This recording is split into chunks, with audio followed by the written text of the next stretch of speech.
Carlisle Frederick Hopkins, 15th of September 1931.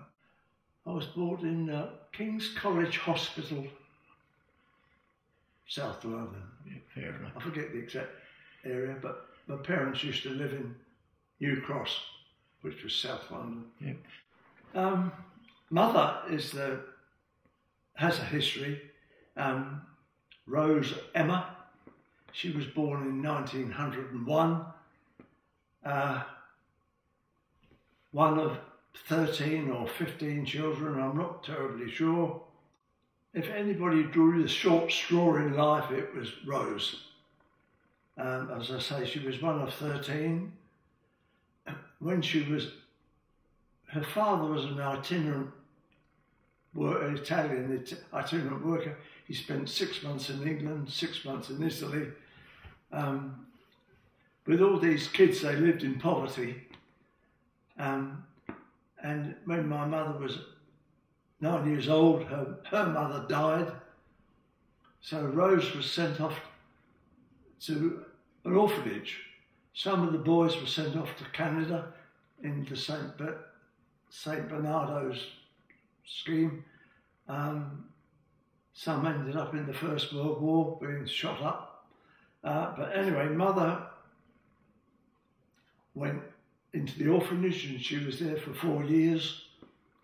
And then when she was 14, she was sent out into service, into a family down in Devon. She, obviously, as she got older, she moved back to London. There she met my father. And they were married in 1928. And then they bought this house in South London, Mitcham. And Mother had married the love of her life, and everything was perfect. I came along in 1931, and then in 1933, my father contracted tuberculosis, which in those days there was no cure for, and he was sent off to a sanatorium down in south of England, in Godalming, which left my mother on her own with me and the mortgage, thoroughly traumatised. She became very bitter and angry. She argued with all her family, her brothers and sisters, the next door neighbour, all her old friends, and she was very much a traumatised woman. I was luckily I was the only child. I think it would have been good to have brothers and sisters, but no, it was just my mother and I. And then 1939, of course, war was declared. And I remember Mr. Crawley had a school assembly and he said, we were at war with Germany. Of course, I rushed home to Mum. What does war with Germany mean? Who knows? Anyway, in 1940,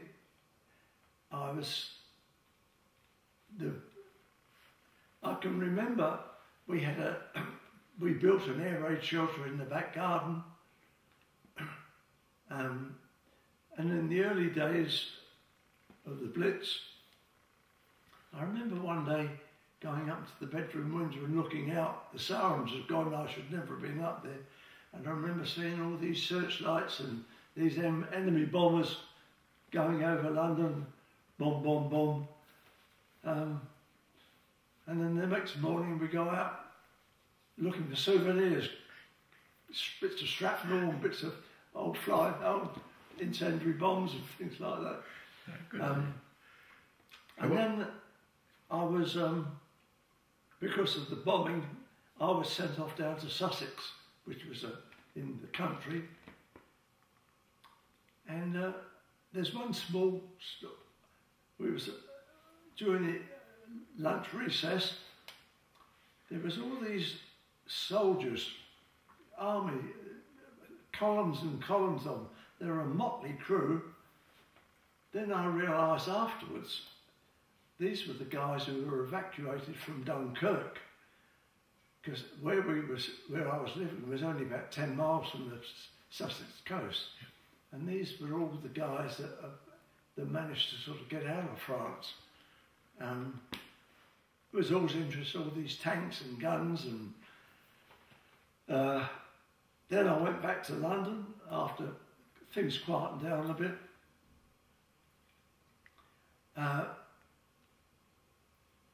There was a lot of houses were demolished around our way. We used to ride our bikes around the old bomb sites. Extremely basic. Everybody had ration cards, and you went up to the local shop and you were allocated X ounces of meat per week, and you handed in your ration book and you ticked off, and you were allowed so much tea, so much butter,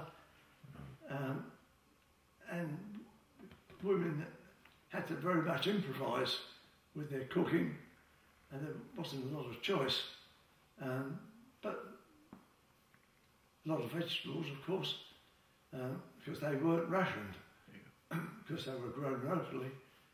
I was back in London then. I'd been evacuated away to a couple of times to Northamptonshire, and when I came back, I was just with the local lads. The war was still on. I remember there was air raid shelters in the school grounds, and when the sirens went, we used to go off into the shelters. And then things seemed to go quiet for a while. Then I was asked to be a cog in the wheel.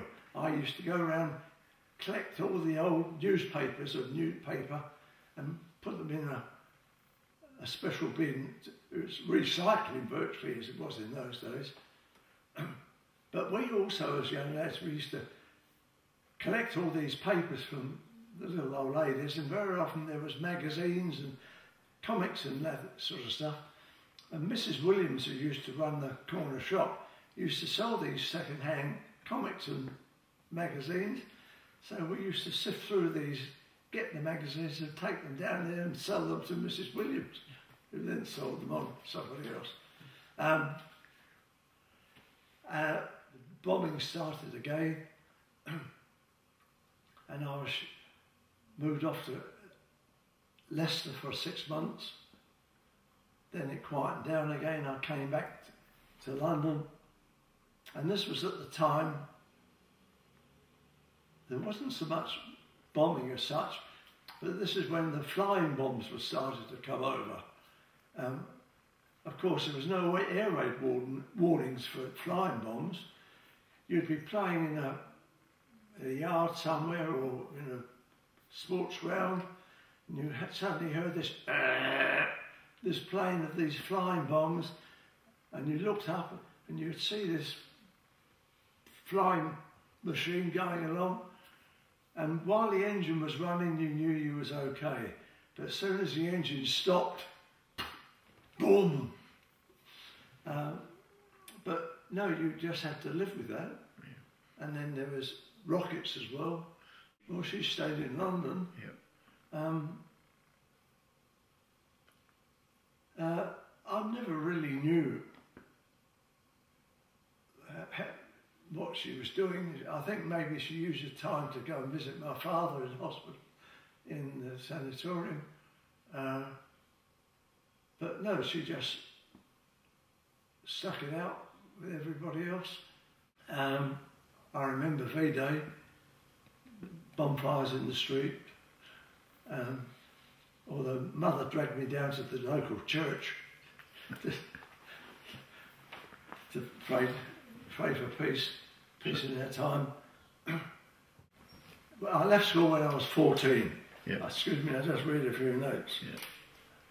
Yeah. And I got a job as an electrician's mate. There's no such thing as apprenticeship. Anyway, after 18 months, I wasn't getting anywhere with there, and I got myself a job with the London Transport as a mechanic's mate on the buses. So, yes, I stayed with the London. I was probably about 16 when I joined the London Transport, and then when I was 18, I was called up for national service,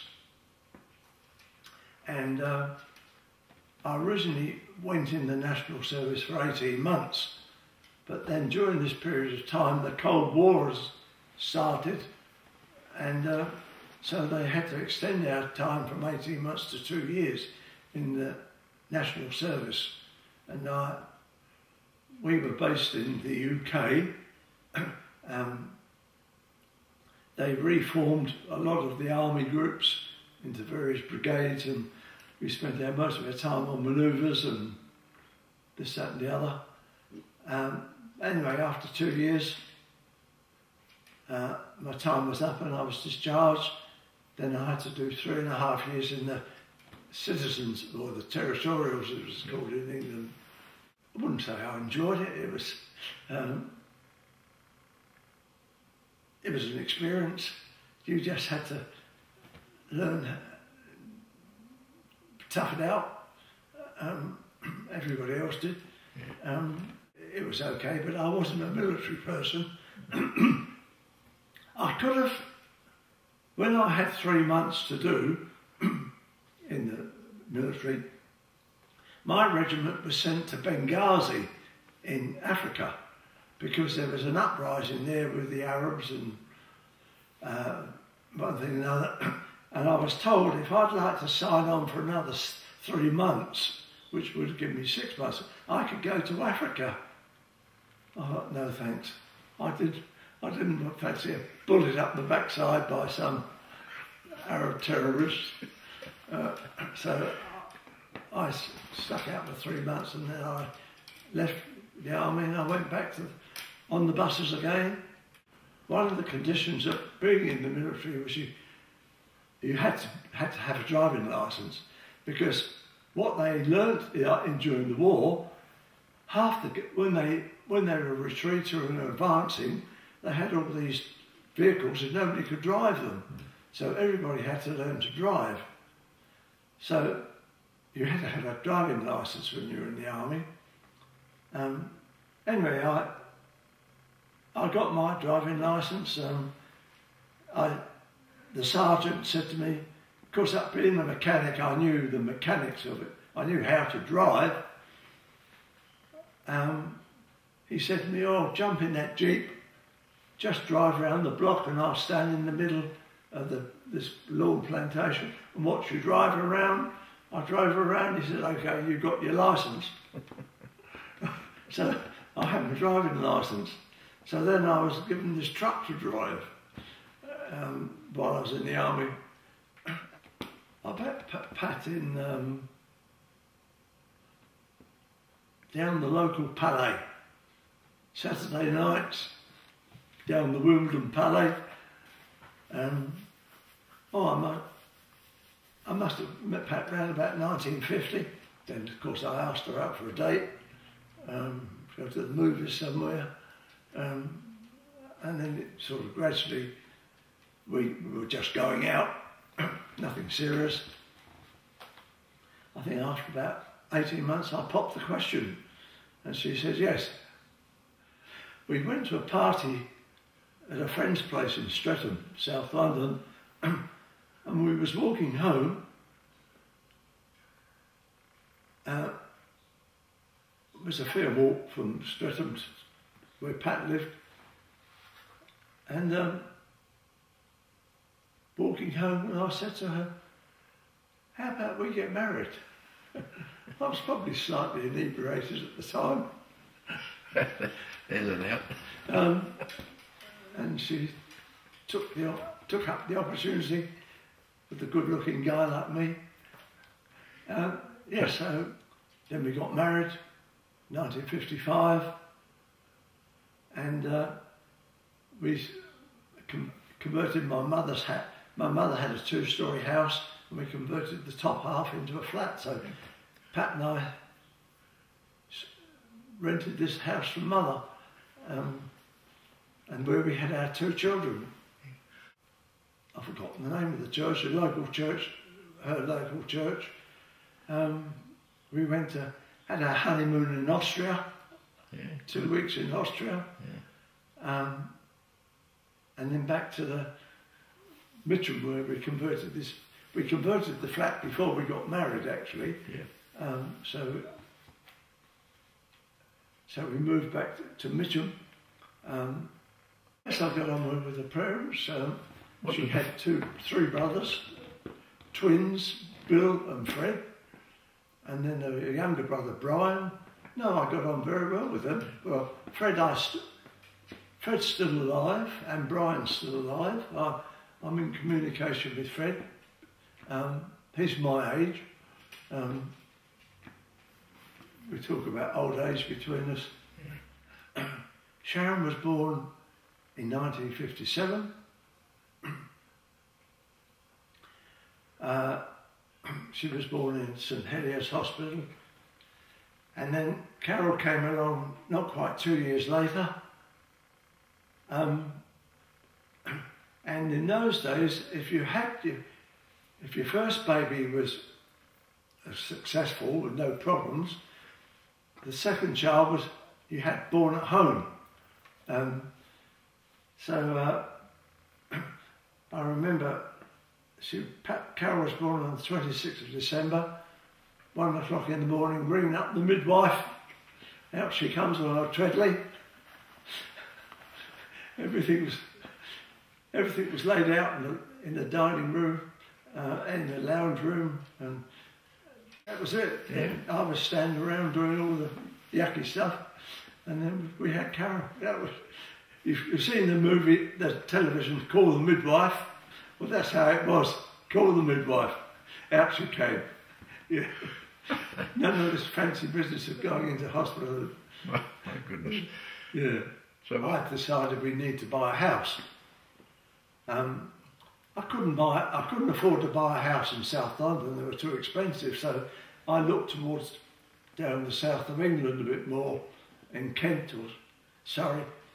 And anyway, we looked at a couple of houses, and Pat said no. She didn't want to leave London and be close to her family. I thought, oh. Then there was the big push by the Australian government to come to Australia, £10 bonds. So I said to Pat, how about we go out to Australia? I mean, if you didn't like it in 2 years, you was contracted to come out here for 2 years. I said, and then if you don't like it, we can come back. So she thought it was exciting. So we came out on the Strathmore, the old boat, P&O, left Tilbury Harbour, and we arrived in Australia 5 weeks later. We had a good trip out. There was all sorts of celebrities on board. There was an Australian couple who were the world dance champions. And then also the Australian cricket team were coming over on the return tour of the UK in 60-61. They had a tour of England, and they all come back on the. It was a one-class boat at this stage. In early days, P&O were first class and tourist class down the back here. This was a one-class boat, and all the Australian cricket team were on board, and they really enjoyed themselves. They had a very good time until we got to Perth. When we got to Perth, the wives all came on board, and there was a complete change. They behaved themselves. Some of the West Australian cricketers got off in Perth, of course. Some of the South Australians got off in Port Adelaide where we were, and we got off the boat in Port Adelaide and was taken by coach to our new address, Paddington Hostel, on the Grand Junction Road at Finsbury.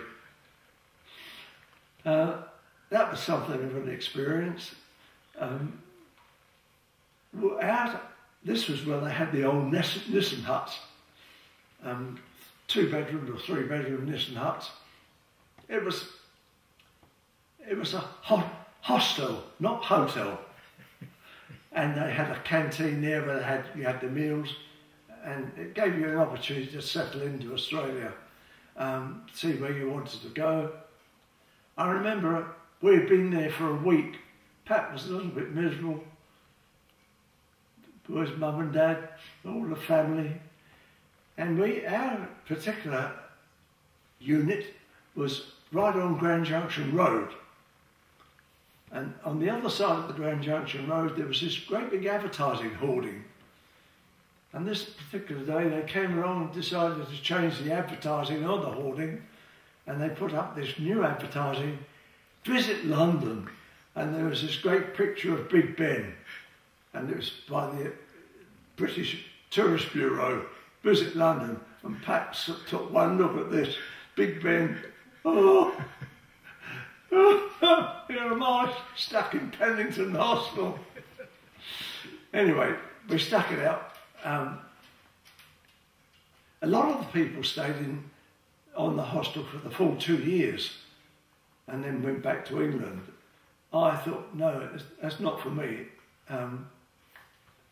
After 3 months, I found a house to rent in Clark Street, Norwood, just behind the Britannia Hotel. And I had got several jobs I was encouraged to come out to Adelaide by an old colleague. I was in this institution of the motor industry in the UK, and anyway, this fellow member, he lived in Adelaide. He said, "Well, if you come out to Adelaide, I'll get you a job." So he got me a job in Adelaide Motors in Flinders Street. They were the BMC agents. They're no more. Unfortunately, they didn't pay a lot of money. And of course, you're a £10 pom, you've got no money.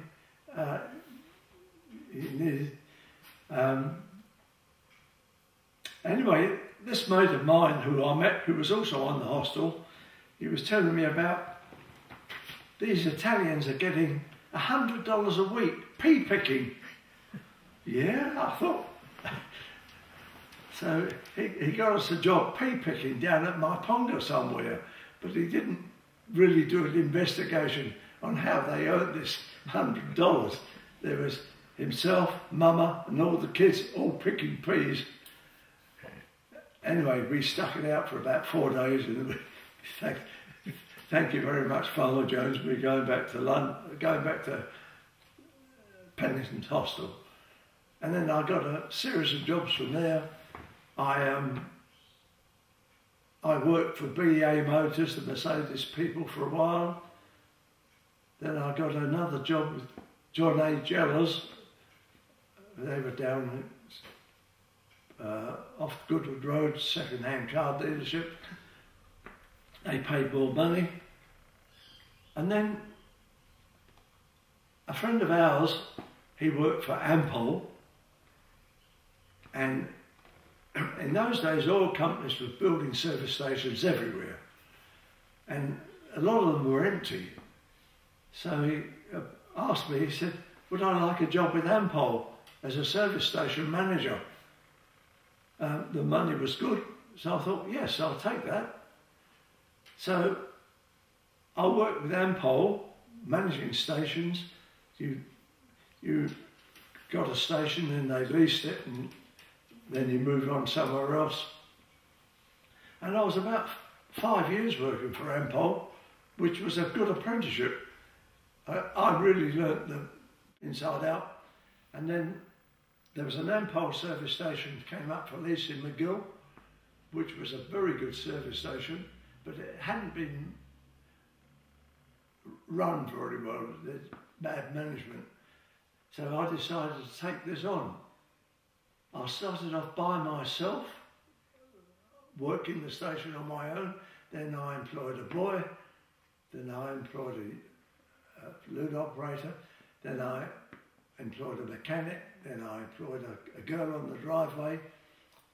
And the service station was a very good business. And then I got into the truck rental business. And we had a very good business. Workshop was going well. And then the oil companies were completely restructuring. This was in the days when you run out to the driveway, clean the windscreen, check the oil, blew up the tyres, thank you very much, sir. And you built up your reputation on the driveway, and so you built yourself a clientele. After I had a very good business and I would have stayed there, but the oil companies were restructuring the whole business. They were doing away with the old conventional service station, and they was all going to self-serve, what you see today. You have to serve yourself, no driveway service, no mechanics or anything. So Ampol just came along and closed the business down. Actually, there'd be dozens of other service stations, service stations closed everywhere. So then I sold up the business, collected in all the money I had outstanding, and we took the family back to England for a holiday for 6 months, which was very enjoyable. Pat enjoyed that. Yeah, so we flew out to the UK and we had 6 months holiday over there. Of course, Martin was with us at this stage as well. So the five of us all went out there and we went for a tour of Europe and I bought a combi van and camper van and we toured all around Scotland. And then we came back 6 months later. I had no job. And then I managed there was a service station up at Highbury, and the guy wanted to lease it out for 2 years. It was a privately owned service station. So I thought, well, I'll take this on for 2 years, and then I can sort myself out and see where I'm going. Because the current service station business was out of the question, I say that, OTR type of thing. And the reason he wanted to lease it to me for 2 years, because the highways were buying the place because they were widening the lower North East Road. And after 2 years, the highways department came along and they took all the driveway away to widen the road. And then they approached me to say, would I like to buy the remainder of the property from them, which I did. And so I bought the Highbury garage, and then by this time I had 10 years to go to retirement.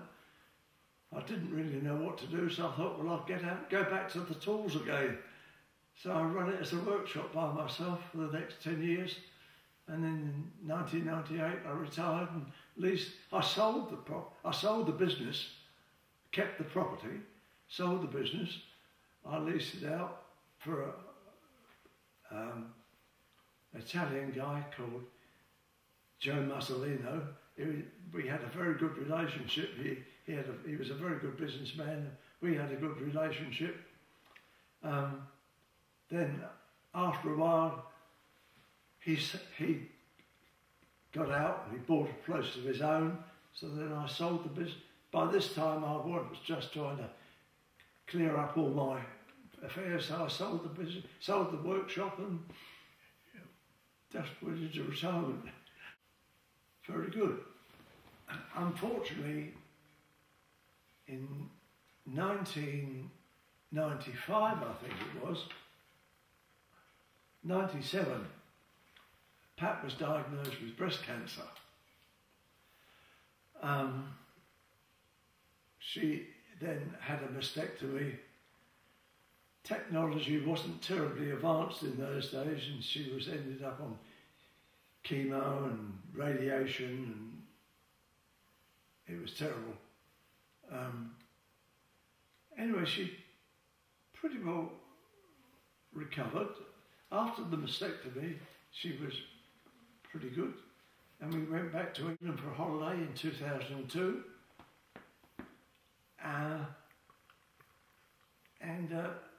While she was over there, she noticed she was getting short of breath.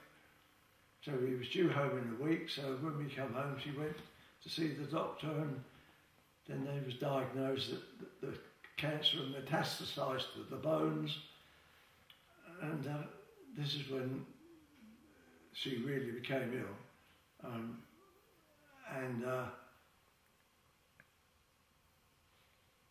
She was then on like the normal chemo, and anyway, she died in 2005. I think she deliberately hung on because that would have meant we'd been married for 50 years. Pat was never one to argue. She never argued. She just closed ranks. She just didn't speak. What's the matter? Nothing's the matter.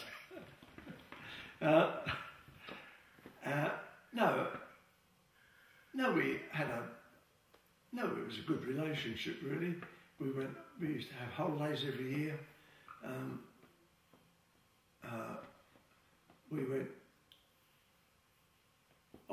Every year we went off, so to say. We went to West Australia one year, up to see Carol in Hong Kong, Brisbane, up to Cairns. Yes, so we had a fair share. We had a good relationship. No, Pat never really worked. She used to. Used to play tennis with the girls on a Thursday morning type of thing, and she used to play badminton. She never really had any hobbies. She was a great movie buff. She used to like going to the movies. Well, the bowling club came along. When we was living at 72 Swain Avenue, the girls got involved in the church across the road. There was and they used to have the young adult group or something like that, and the girls went along there. And then we got a new curate came to the parish, and he was a go-getter, and he decided to set up a netball club within the church. So the girls naturally joined the netball club, and this Peter Wheatley, his name was, the minister, and he ran this netball club for a year, and then, being he's only a curate, after a year he was moved on to another parish. And of course, we had a meeting around the club, around the netball club. Who's going to run the netball club? Now Peter Wheatley's gone. Everybody looked at me, because Pat and I used to go every Saturday afternoon and watch the girls, so I was the obvious one. I knew nothing about netball, except for charges, come on girls. So I thought, well, if I didn't take it on, the whole thing would have fallen apart. So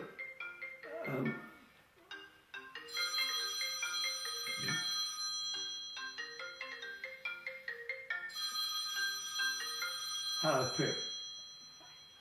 I'll ring you back in 5 minutes. Okay, I'm very busy at the moment. Bye. If I hadn't have taken it on, the whole place would have collapsed. The whole place would have, the netball club would have collapsed, sorry. So, yes, so then I took on, and then Pat also helped me with the bookwork side of it, and collecting the money.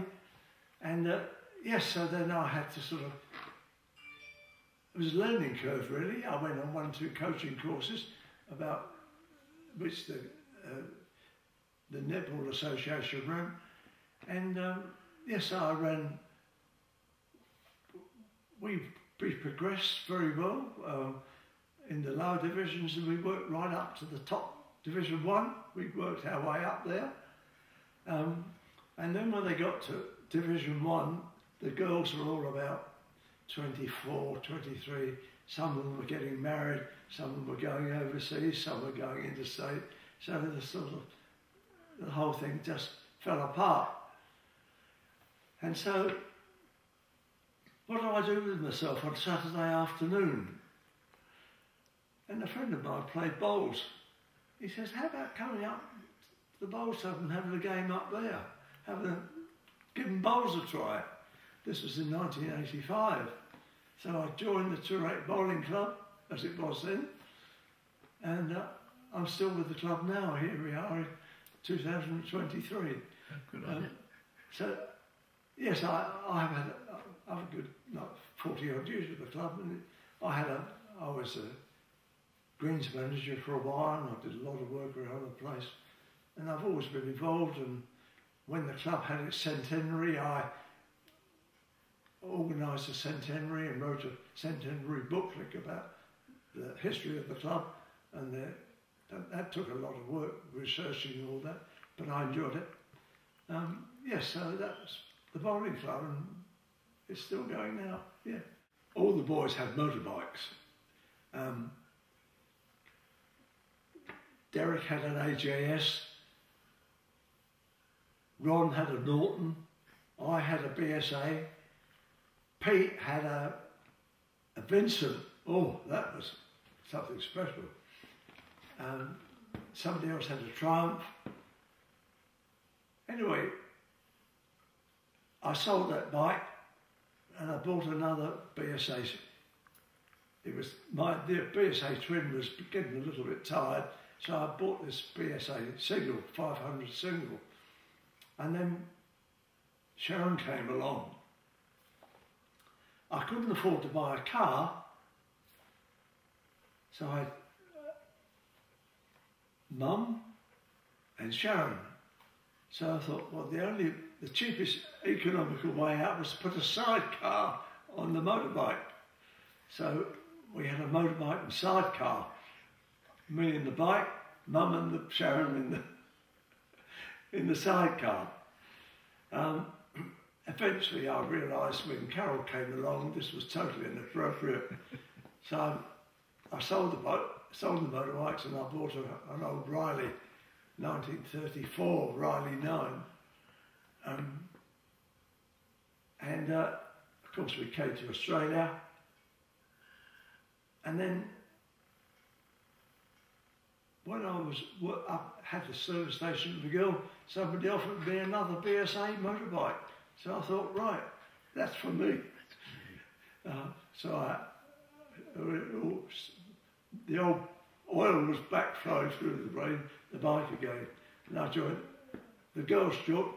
For one birthday, they bought me a membership to the BSA club.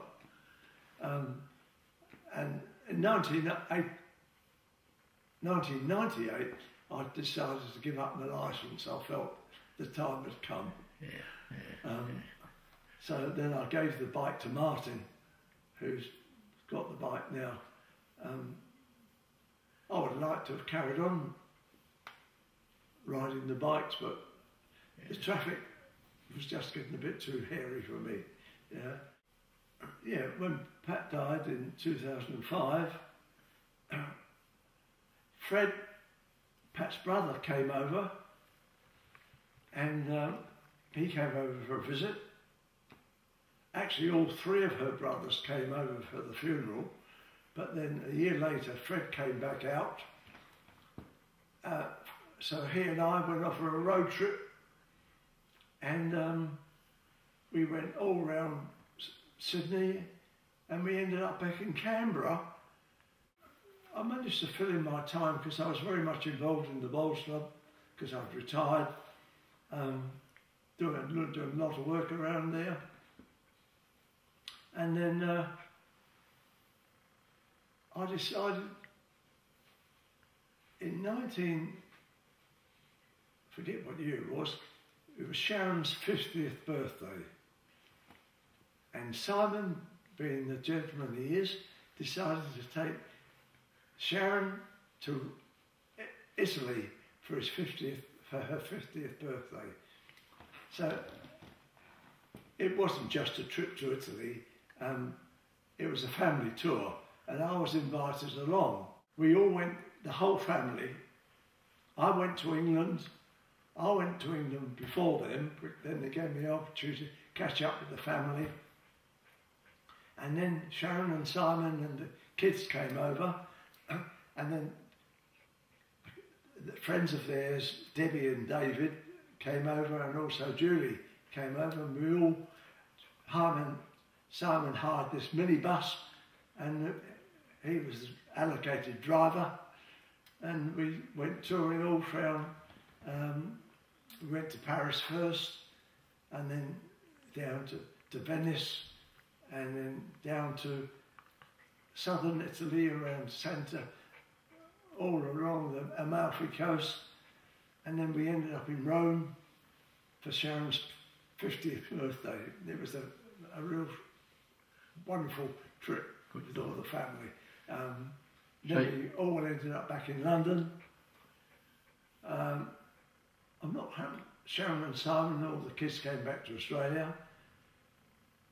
And I bought a 3-month round the world air ticket. So I went from there to Toronto, Canada, because I met up with Pat had friends in Canada who I knew. So I went to Toronto. I did a few train trips across to Quebec, and then I did a bus tour over the Rockies. Then I did a train trip down to San Francisco. We had friends in Vancouver, Martin's friends actually. He met them these friends he met in Vancouver, they met in Hong Kong. And he said, anytime you want a holiday, you can come back to Australia. So this is how I got to know them. Anyway, they lived in Vancouver. So I had a few days in Vancouver with them, then I flew back to it. So I had a 3-month holiday. Good on you. That got me the taste for touring. So then every year I went off on a holiday somewhere. Over the years, in the end, I sold 110, yep. And I moved to this small unit where I am now. And I've been there 6.5 years actually. I was surprised.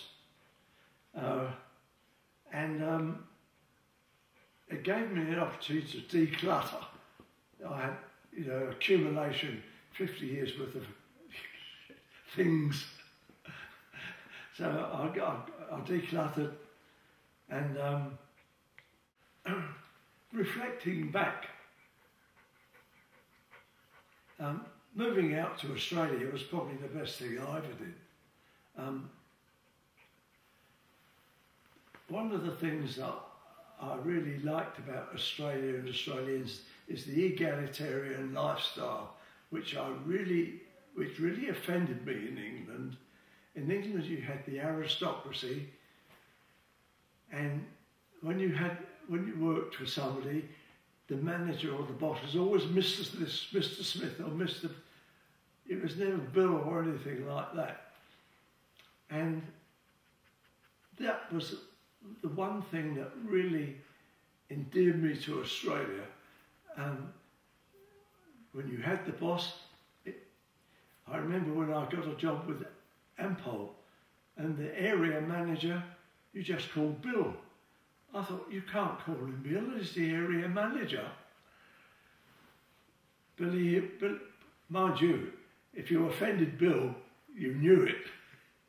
You were for the high jump.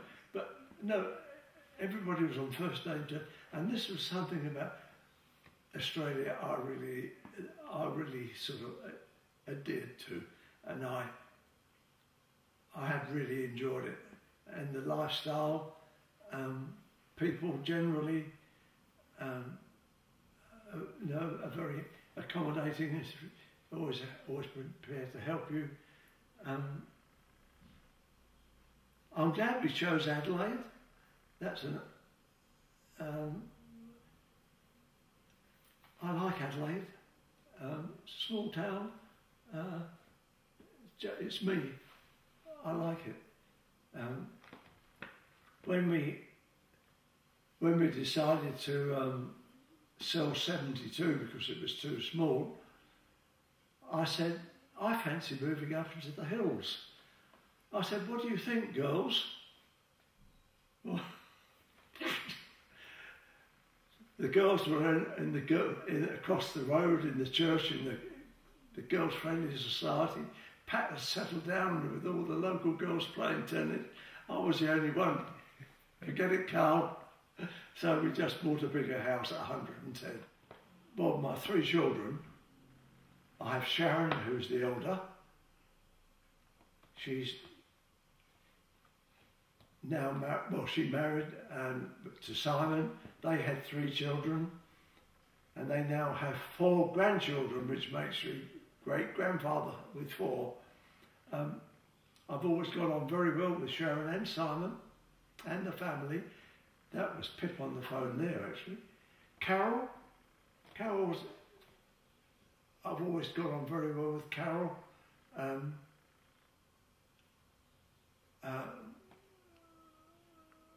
We helped each other out when she moved from